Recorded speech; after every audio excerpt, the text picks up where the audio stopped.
Nifty saw a 9.25% uptick, but the large cap end of the market, especially the Nifty 50 group of stocks, seem to have done much better than the broader end because the Nifty mid cap, although managed to close this year in the positive about 4.5% higher, it's the small cap end of the market that was extremely under pressure. A 7.5% cut coming in on the Nifty small cap for calendar year 2025. Let's take a look at how Nifty fared versus other asset classes. Silver has given a very positive rally this year, 170% uptick in silver prices. Gold also 67% higher. Nifty 9.25% higher. It's Bitcoin actually, and the cryptocurrency space that has seen a lot of volatility.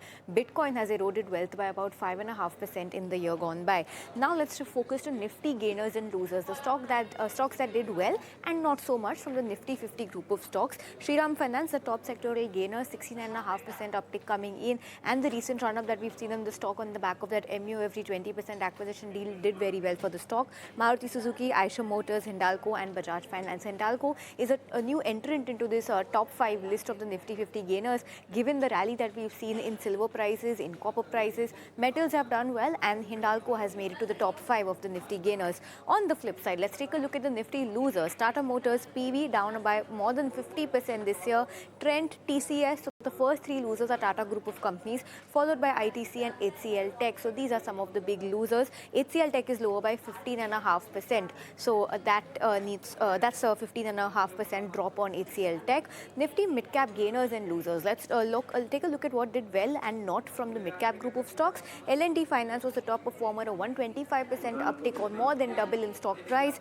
AB Capital, AU Small Finance Bank, Muthoot Finance and Ashok Leyland, all of them have seen gains of more than 60% this year. On the flip side, the biggest loser from the Nifty mid-cap end was Oracle Financial Services, 40.5% lower, followed by Kalyan Jewellers, Premier Energies, Ireda and Dixon Tech. These were some of the wealth eroders from the Nifty mid-cap space. On the flip side, now let's talk about the small-cap space. Some big moves here. Hindustan Copper, the recent top gainer in the small-cap space on the back of the metals rally that we've seen in precious metals, followed by Navin Fluorine, Loris Labs, MCX and Manappuram Finance. On the flip side, big losses coming in Tejas Networks, 62% drop in its share price, followed by Ola Electric, Brainbees Solutions of First Cry, Whirlpool of India and Nugent Software, all seen cuts of more than 50% this year.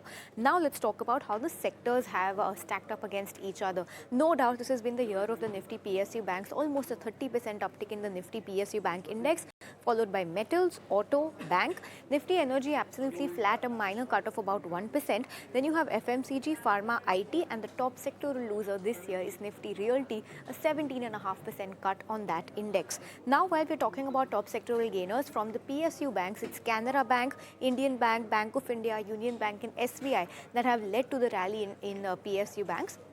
And on the flip side, the pressure in realty has come from names like Anantraj, Brigade, Godrej Properties, Oberoi Realty and Lotha Developers. These are the top realty losers in the year gone by.